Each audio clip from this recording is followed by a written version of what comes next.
Perkenalkan, nama saya Santi Teguh Hayunintia dengan NIM 2310211014.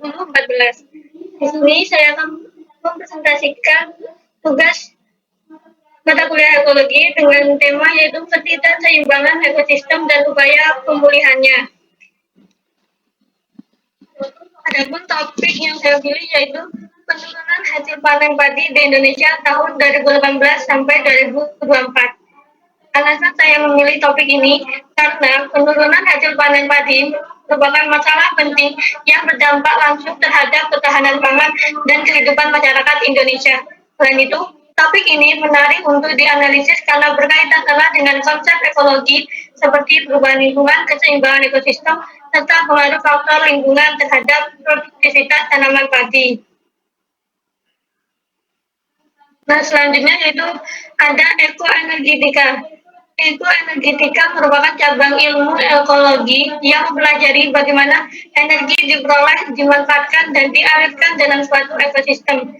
Energi menjadi komponen utama yang mendukung berlangsungnya kehidupan seluruh organisme. Sumber energi terbesar di bumi berasal dari matahari. Energi cahaya matahari kemudian dimanfaatkan oleh organisme autotrof atau produsen seperti tumbuhan hijau melalui proses fotosintesis untuk menghasilkan bahan organik yang mengandung energi kimia. Pada proses fotosintesis, tumbuhan menyerap karbon dioksida (CO2) dari atmosfer dan air dari tanah, kemudian dengan bantuan cahaya matahari dan klorofil menghasilkan glukosa serta oksigen. Glukosa yang dialirkan akan digunakan tumbuhan untuk pertumbuhan, perkembangan, respirasi, dan pembentukan biomasa. Energi yang tersimpan dalam biomasa tumbuhan kemudian berpindah ke organisme lain melalui hubungan makan dan dimakan dalam rantai makanan dan jaring-jaring makanan. Selanjutnya, siklus geokimia. Siklus biogeokimia adalah proses peredaran dan pertukaran unsur-unsur kimia dari lingkungan ke makhluk hidup dan kembali lagi ke lingkungan secara terus-menerus. Siklus ini melibatkan interaksi antara komponen biotik, yaitu makhluk hidup, dan komponen abiotik, seperti tanah, air, udara, dan atmosfer. Siklus biokimia memiliki peran penting dalam menjaga keseimbangan ekosistem karena memastikan ketersediaan unsur hara yang dibutuhkan organisme untuk bertahan hidup.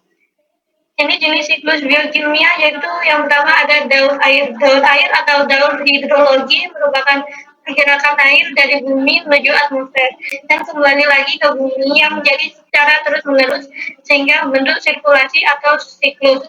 Proses siklus dalam daur air dibedakan menjadi 3, yaitu siklus pendek, siklus sedang, dan siklus panjang. Siklus pendek daur air terjadi di laut dan dimulai dari tahap evaporasi air, penguapan air laut karena panas dari matahari. Air laut akan menjadi uap dan membentuk awan. Ketika dalam dan jenuh terjadi peristiwa kondensasi atau pengembunan. Saat uap air awan berubah menjadi bintik-bintik air. Selanjutnya, bintik-bintik air tersebut akan turun dan bentuk hujan. Proses ini dinamakan presipitasi, seperti pada gambar. Selanjutnya yaitu daur karbon. Siklus karbon adalah proses biokimia pergerakan unsur karbon secara terus-menerus antara atmosfer, biosfer, itu makhluk hidup, hidrosfer, air, dan geosfer, bumi atau tanah. Siklus ini krusial untuk kehidupan mengatur suhu bumi dengan menjaga kadar CO2 dan melibatkan proses utama fotosintesis, respirasi, dekomposisi, serta pembakaran bahan bakar fosil. Selanjutnya, daun nitrogen. Daun nitrogen adalah proses pergerakan dan transformasi unsur nitrogen melalui organisme hidup dan lingkungan. Nitrogen yang melimpah di atmosfer dalam bentuk gas perlu diubah menjadi bentuk yang dapat dimanfaatkan oleh organisme. Daun nitrogen dimulai dengan fiksasi nitrogen, di mana nitrogen gas diubah menjadi senyawa nitrogen yang dapat digunakan oleh tumbuhan. Tumbuhan kemudian menggunakan nitrogen ini untuk pertumbuhan dan sintesis protein. Melalui rantai makanan, nitrogen diambil oleh organisme lain dan pada akhirnya dikembalikan ke lingkungan melalui proses denitrifikasi di mana senyawa nitrogen diubah kembali menjadi nitrogen gas. Selanjutnya yaitu daur belerang atau sulfur adalah proses biogeokimia perpindahan sulfur melalui atmosfer, tanah, air, dan organisme hidup dimulai dari pelepasan sulfur, yaitu vulkanik atau pelapukan ke atmosfer, diubah menjadi sulfat, diserap tumbuhan, dimakan hewan, lalu kembali ke tanah atau udara melalui dekomposisi dan aktivitas bakteri, berperan penting bagi protein organisme. Selanjutnya yaitu daur fosfor. Siklus fosfor dapat didefinisikan sebagai siklus biokimia yang memberikan gambaran tentang pergerakan fosfor dengan bidang ekosistem melalui litosfer. Dalam litosfer termasuk juga biosfer. Di alam, fosfor mempunyai dua bentuk senyawa, yang diantaranya yaitu satu senyawa fosfat organik, yaitu senyawa yang terkandung dalam kandungan makhluk hidup seperti manusia, tumbuhan, dan juga hewan. Yang dua yaitu senyawa fosfat anorganik. Senyawa fosfat anorganik merupakan senyawa fosfat yang ada dalam benda mati dalam suatu lingkungan seperti tanah, batu, dan juga air.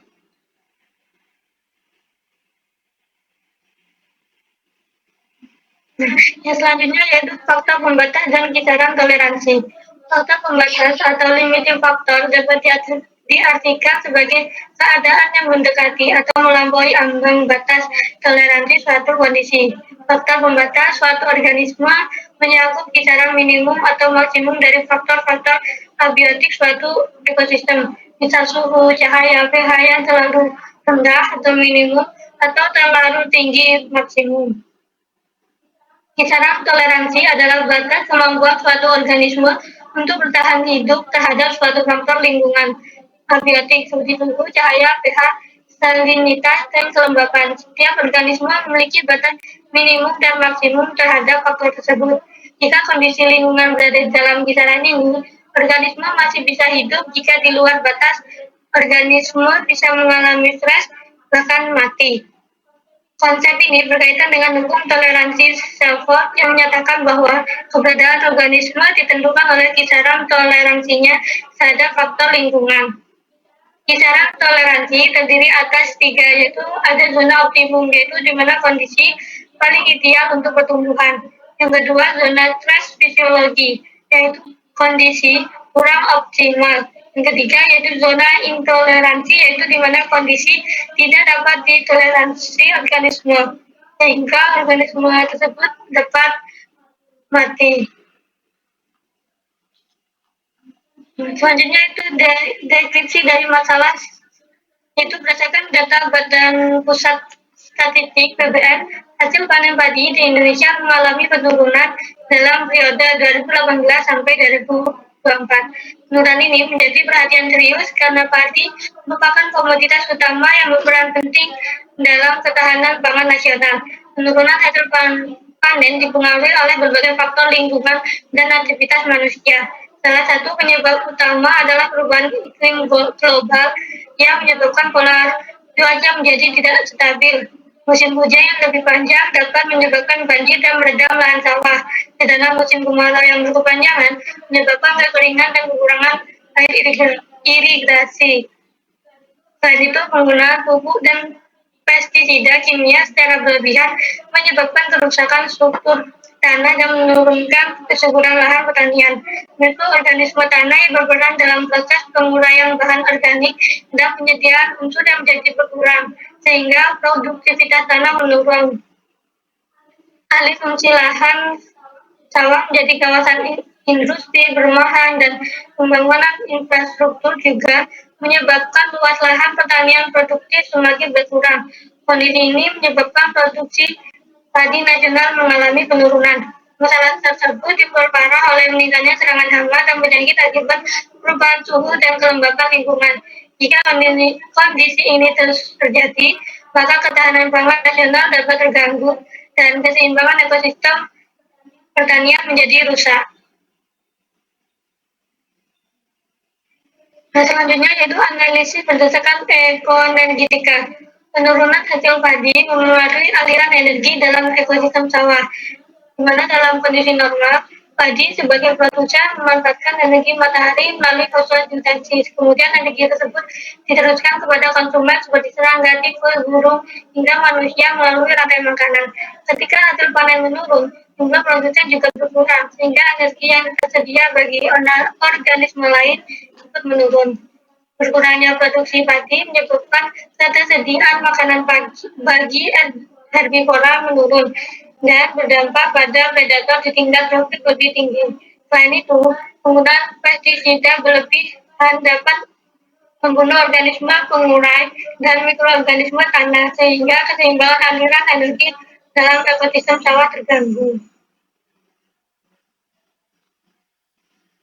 Selanjutnya yaitu analisis berdasarkan siklus biogeokimia. Penurunan hasil panen padi berkaitan erat dengan terganggunya siklus biogeokimia, khususnya siklus air, nitrogen, karbon, dan fosfor. Perubahan iklim menyebabkan pola curah hujan menjadi tidak stabil, sehingga meningkatkan resiko kekeringan maupun banjir pada lahan pertanian.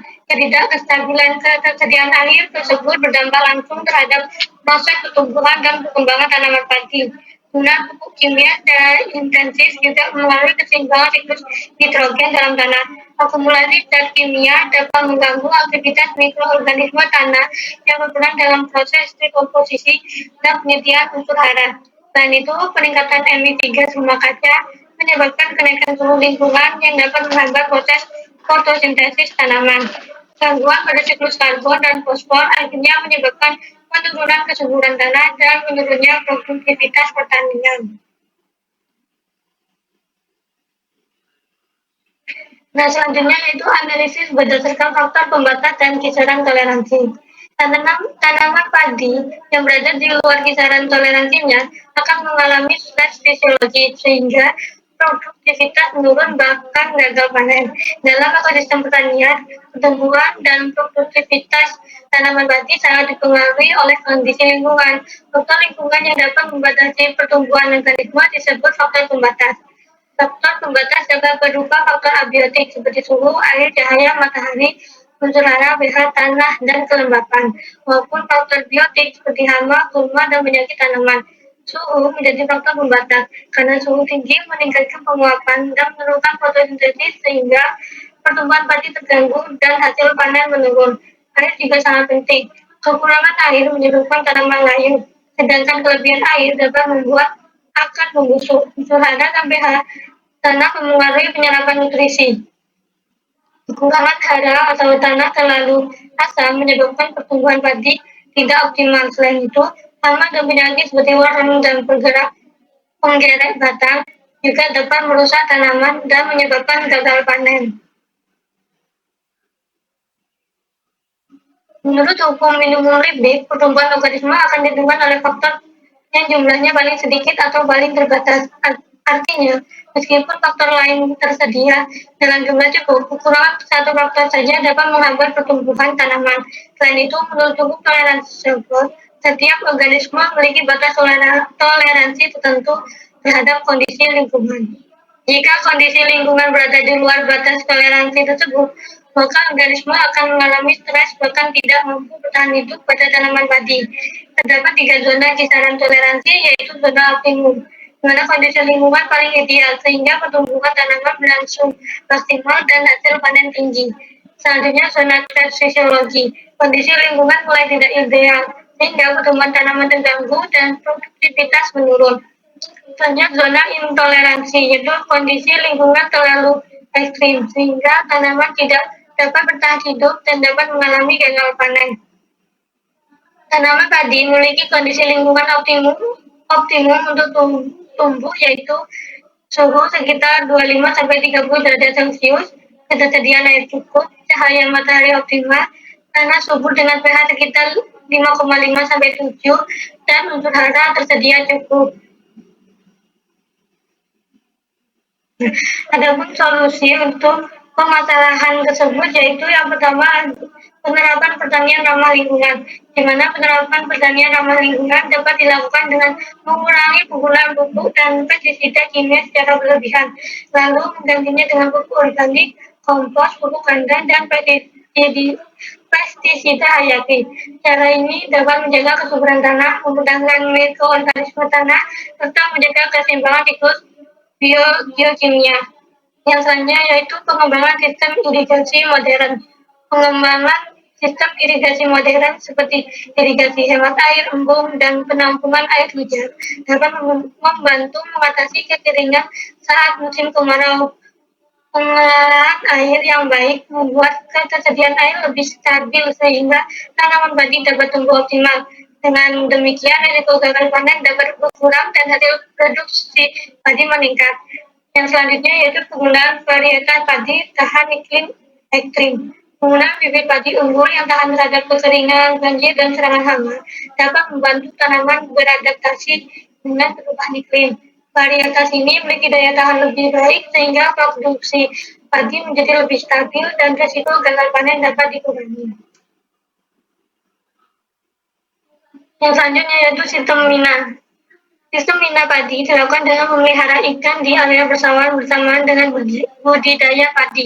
Ikan membantu mengurangi hama sehingga penggunaan pestisida dapat dikurangi. Dengan kotoran ikan menjadi pupuk alami bagi tanaman, selain menjaga keseimbangan ekosistem sawah, sistem ini juga dapat menambah pendapatan petani karena menghasilkan padi dan ikan sekaligus. Yang selanjutnya yaitu pengendalian alih fungsi lahan. Pemerintah tentu memberi ketat aturan terhadap alih fungsi lahan sawah produktif menjadi kawasan industri dan perumahan.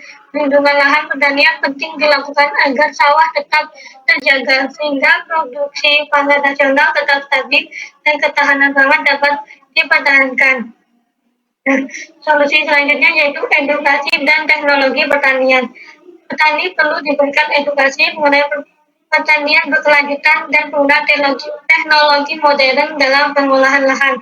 Contohnya yaitu teknologi yang dapat digunakan yaitu sensor kelembapan tanah untuk mengetahui kondisi air di sawah, aplikasi prediksi cuaca untuk membantu menentukan waktu tanam, serta drone pertanian untuk memantau kondisi tanaman dan penyemprotan pupuk secara lebih efisien.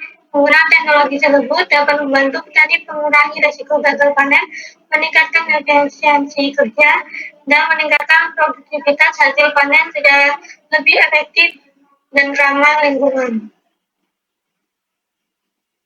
Nah, harapan kesimpulannya yaitu penurunan hasil panen padi di Indonesia tahun 2018 sampai 2024 merupakan permasalahan lingkungan yang sangat berkaitan dengan konsep ekologi, perubahan iklim, kerusakan tanah, penggunaan bahan kimia berlebihan, serta alih fungsi lahan menyebabkan terganggunya aliran energi. Siklus biokimia dan faktor pembatas lingkungan pada ekosistem pertanian. Gangguan tersebut menyebabkan tanaman padi mengalami stres fisiologis sehingga produktivitas menurun dan risiko gagal panen meningkat. Jika kondisi ini terus terjadi, maka ketahanan pangan nasional dan keseimbangan ekosistem pertanian dapat terancam. Oleh karena itu, diperlukan solusi yang kreatif, realistis, dan aplikatif seperti penerapan pertanian ramah lingkungan, penggunaan variasi sumber tahan iklim, pengembangan sistem mina, padi, pengolahan irigasi modern, serta pelindungan lahan pertanian produktif. Melalui kerjasama antara pemerintah, petani, dan masyarakat, keseimbangan ekosistem pertanian dapat terjaga sehingga produksi pangan nasional dapat terus memenuhi kebutuhan masyarakat di masa depan. Selain itu, permasalahan ini memberikan pemahaman bahwa menjaga lingkungan bukan hanya tanggung jawab pemerintah, tetapi juga tanggung jawab seluruh masyarakat sebagai bagian dari ekosistem. Mungkin cukup sekian yang bisa saya dapat presentasikan, kurang lebihnya mohon maaf. Wassalamualaikum warahmatullahi wabarakatuh.